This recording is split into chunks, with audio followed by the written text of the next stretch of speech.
Mais je précise, mathématiques congolaises, Inkoli, Jean Stéphane. Les Beaux-Arts ont fait appel à une cinquantaine d'écrivains africains, parce qu'il y a quand même eu 17 indépendances en Afrique en 60.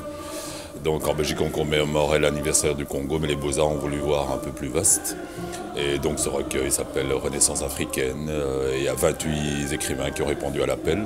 Et donc il y a 28 textes qui sont là. Et donc je crois qu'il était temps, après 50 ans, on entend toujours le même discours en fait. Depuis 50 ans on entend les mêmes choses, toutes des choses qu'on sait déjà. Et peut-être que les 50 ans c'était peut-être le moyen de poser un jalon, disons, pour une future réflexion et qui doit être un peu plus pertinente et un peu plus fouillée, je crois. Et ça, c'était un peu le but du recueil Renaissance africaine. il coule de source. Ça, c'est une petite conversation, une petite parenthèse, une petite conversation entre des protagonistes de l'histoire. Ils parlent de démocratie. Chez nous, pour construire notre propre modèle politique, nous devrions nous référer plus à nos racines, aux lois et principes qui gouvernaient nos sociétés avant l'arrivée de l'homme blanc. D'ailleurs, tout cela ne serait pas arrivé s'il n'y avait pas eu des missionnaires. On m'a fait appel à moi pour plusieurs projets, mais c'est-à-dire que les Congolais n'ont toujours pas pu vraiment s'exprimer. Ça, c'est tout ce que je peux déplorer, c'est ça, ils n'ont pas pu s'exprimer. Des projets, on m'a demandé des ébauches de textes. Quand ils ont vu le texte, ils ont lu, voilà, ça ne plaisait pas toujours. Donc, d'un côté, ça a permis de prendre conscience que voilà, qu'il y a les 50 ans de réflexion, il n'y a pas vraiment eu de réflexion pendant ces 50 ans, et que maintenant il faudra peut-être passer à la vitesse supérieure et essayer d'élaborer une véritable réflexion, parce qu'il y a eu beaucoup de... Je sais pas, moi j'appelle ça de la censure carrément, parce que je ne suis pas le seul. Parmi nous, beaucoup ont déposé des projets, et que chaque fois quand le projet était un peu trop... Si le projet chatouillait un peu trop la susceptibilité de la Belgique, le projet ne passait pas. Il y a eu des budgets qui ont été, qui ont été débloqués, mais beaucoup ont été plus motivés par le budget, je crois, que par la véritable réflexion. Donc maintenant, c'est-à-dire que nous autres, en tant que Congolais, il faut essayer de prendre... Il faut prendre des choses en main. La mémoire, vous savez, pour rétablir la mémoire, il faut passer, il y a un processus, hein. Il y a un processus. Il faut d'abord dire les choses. Il faut dire les choses, à la limite, les juger. Et alors, on voit la douleur de chacun. Et puis à partir de là, on peut commencer à aborder la mémoire. Mais tant qu'on n'est pas passé par ce processus-là, et entre le Congo et la Belgique, ça ne s'est jamais passé. Il y a eu beaucoup de douleurs, il y a eu cette indépendance, il y a eu Lumumba, entre autres. Parce que dans mon texte, je parle de Lumumba. Lumumba, c'est quand même le premier ministre congolais. Dans la télévision, sur une chaîne de télévision de ce pays, on a quand même vu le type qui a découpé Lumumba en petits morceaux, sans vanter devant les caméras. Sans vanter devant les caméras. On n'a jamais vu ça dans l'histoire du monde, que quelqu'un va venir devant les caméras et dire voilà, j'ai découpé ce mec en petits morceaux, il m'a fait travailler toute la nuit, je lui ai pris 2 dents, et ce gars est rentré chez lui, il a dormi tranquille chez lui, il est mort de sa belle mort, il n'a jamais été poursuivi. Donc voilà, si déjà on permet ce genre de choses, c'est qu'il y a un grand problème. Moi je vois très mal, on cherche toujours l'assassin de Olof Palme, Premier ministre suédois. Je vois très mal l'assassin de Olof Palme venir dans les télévisions du monde et raconter comment il a tiré sur Olof Palme sur son trottoir. Et c'est ce qui se passe avec le Congo. Donc ça dit qu'il y a encore beaucoup de travail à faire. Et que voilà, et que quand ces choses-là ne seront pas reconnues telles qu'elles sont, c'est-à-dire des crimes, on ne pourra rien commémorer du tout. Pour nous, qu'est-ce qui s'est passé avec Lumumba? Et il y a sans doute un gène à ce sujet. Comment est-ce qu'il s'agit donc, j'ai envie moi aussi de vous retourner la question, mais j'ai envie de poser la question autrement. Est-ce qu'il s'agirait peut-être d'un acte d'expiation que de faire cette exposition? Ça dit que nous on connaît notre histoire. Nous on connaît notre histoire. Nous on voudrait plutôt la dire, cette histoire. À travers les livres, je peux le faire, mais à travers cette manifestation en particulier, je ne sais pas si c'était vraiment possible. Oui, moi j'ai pu à travers Renaissance africaine, mais c'est le seul endroit où j'ai pu vraiment dire ce que je voulais dire. Les êtres en bois sous verre, moi ce que je vois, c'est des êtres en otage. C'est ça que je vois. Je vois la force de l'art, mais je vois la force de l'art en otage. Et quelque part, là-dedans, puisqu'on est à Bruxelles et puisqu'on est dans la question de la colonisation, je ne peux pas m'empêcher de penser la négativité à travers cette image d'être sous verre. Je me plaignais de cette captivité, de la captivité de nos œuvres. Moi, je parlais plutôt de ça, parce que nos œuvres d'art ne sont pas des œuvres d'art, ce sont des objets. Et comme disait Denis Hirson, qui est ici avec nous, qui est écrivain sud-africain, lui, il les voit plutôt comme des otages, toutes ces statuettes, ces masques qui ne sont jamais, dont le contexte n'est jamais révélé. Un masque africain, ça vient de telle tribu, un point, un trait. Alors qu'en fait, pour nous, le masque est beaucoup plus important. Les objets sont, voilà, il y a des destinations à ces choses-là. Et jusqu'à présent, non. Donc on retrouve à Tervuren partout des œuvres qui sont là, qui sont stockées dans des armoires, mais dont on ne connaît rien. On ne connaît rien et c'est ce que je déplore. C'est-à-dire qu'on n'a pas voulu savoir quelle humanité il y avait derrière ces œuvres. Voilà, nous sommes lucides, nous sommes face à notre histoire et il faut avancer. Et il faut avancer et essayer de réécrire une autre histoire et surtout, nous-mêmes, nous devons écrire notre histoire parce que, comme on dit, tant que les chasseurs raconteront les histoires de chasse, ce seront toujours les chasseurs qui vont gagner. Moi, j'ai voulu voir un peu la vie d'un citoyen. J'ai un texte qui s'appelle intitulé « Les héros et le sabre ». C'est l'histoire de ce Congolais qui a arraché l'épée du roi Baudouin le 29 juin. Un jour avant l'indépendance, à l'arrivée de Baudouin Ier à Kinshasa. Et voilà, je voulais un peu mettre en lumière l'action d'un citoyen anonyme, qui s'appelle Ambroise Boimbo, mais voilà. Et je voulais rendre hommage à ce personnage qui a arraché l'indépendance. Voilà.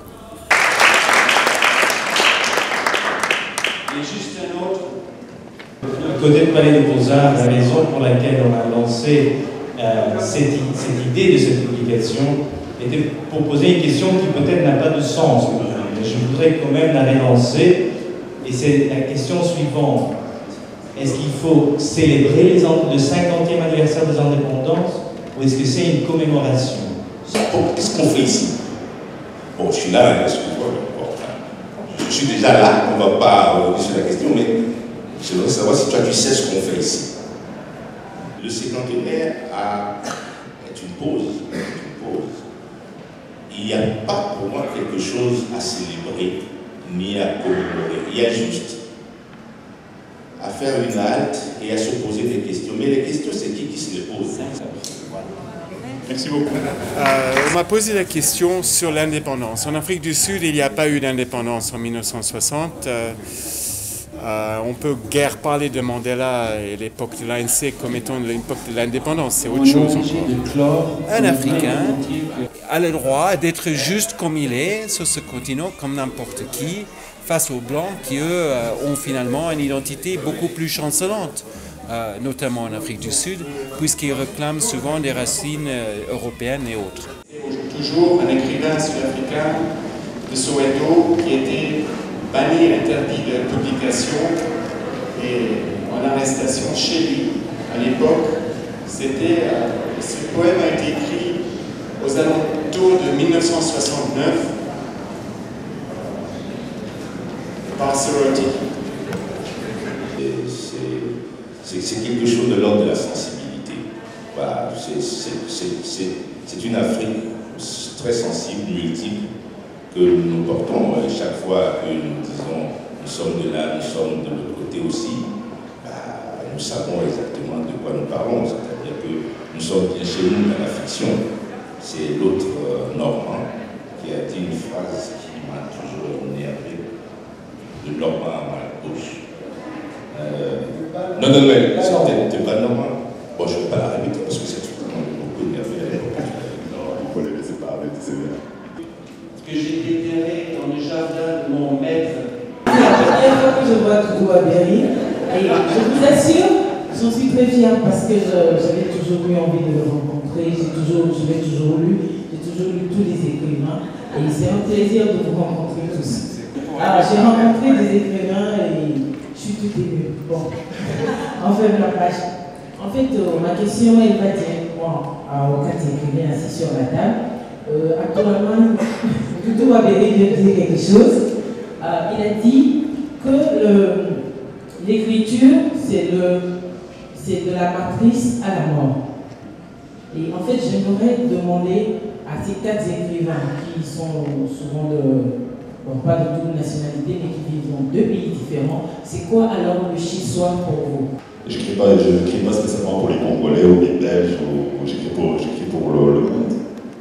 Donc c'est pour ça que bon, je ne me considère pas comme écrivain belge. Bon, je suis ici pour l'instant, j'habite ici, mais je suis quand même chez moi, ce qui me constitue, ce qui m'a forgé. Si j'avais grandi ici, peut-être ça aurait été chez moi ici, mais je n'ai pas grandi ici. Donc ce qui m'a forgé et ce qui m'anime, si j'écris aujourd'hui, c'est à cause du Congo. Si j'avais vécu en Belgique, je n'aurais jamais écrit. Un peu dans le cas de Waberi, là, ça dit que plus vous produisez des œuvres, et plus ça devient compliqué de retourner et affronter le président qui se trouve sur place. La politique et l'histoire avec un grand H a bouleversé ma vie depuis toujours, donc engagé malgré moi. Parce que nos politiciens sont des brigands et des voleurs. Avant ça, le bigame. Le vieux Issey Manga ne se laissa pas démonter. Et vous croyez qu'en Occident, il y a moins de brigands et de voleurs? Non. Si leur système politique fonctionne tant bien que mal, c'est parce qu'il est issu de leur propre civilisation. La définition de la misère. Parce que moi, je trouve qu'en Afrique, il n'y a pas de misère, il y a la pauvreté. Mais en Europe et aux États-Unis, il y a la misère. Alors peut-être que vous pouvez me donner la définition de la misère. Et moi, je suis peu danseuse et pédagogue, donc vous pouvez m'expliquer la misère. Alors là, je rejoins Waberi quand il disait c'est pas nécessaire de mettre toute l'Afrique dans la même boîte et de parler de misère, de parler de... Pourquoi alors est-ce que je dois donner un message qui est uniquement positif? Moi, je dirais simplement que je mets l'espoir, pas seulement dans le quotidien, pas seulement en Afrique d'abord, mais en Afrique. Je mets l'espoir dans la résilience des gens, comme j'ai vu en Afrique du Sud lors du temps de l'apartheid, comme le quotidien des Noirs pouvait être riche et affirmer quelque chose malgré tout.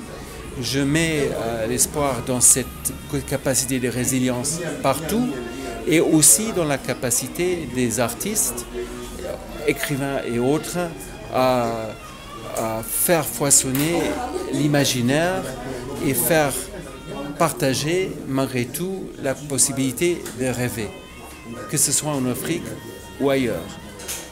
Je mets en garde contre une caricature négative de ce qui se passe en Afrique aujourd'hui.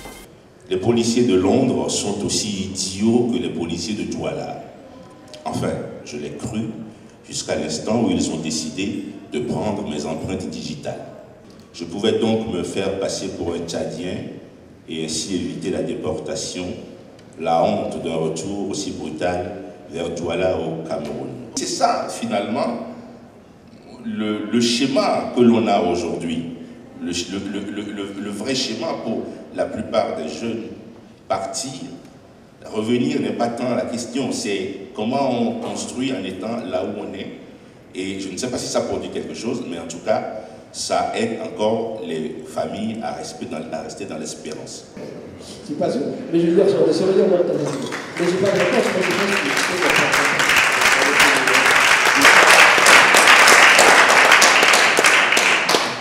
que pour l'instant, je suis très absorbé par la rédaction d'un livre, ce qui a motivé d'ailleurs la question que j'ai posée aux écrivains, comment ils ressentaient ceux qui étaient à la fois congolais et belges, ou djiboutiens et belges, comment ils ressentaient les événements qui se passaient au sein même de notre pays, parce que je suis en train d'écrire un livre sur les mythes fondateurs et destructeurs de la Belgique. Voilà.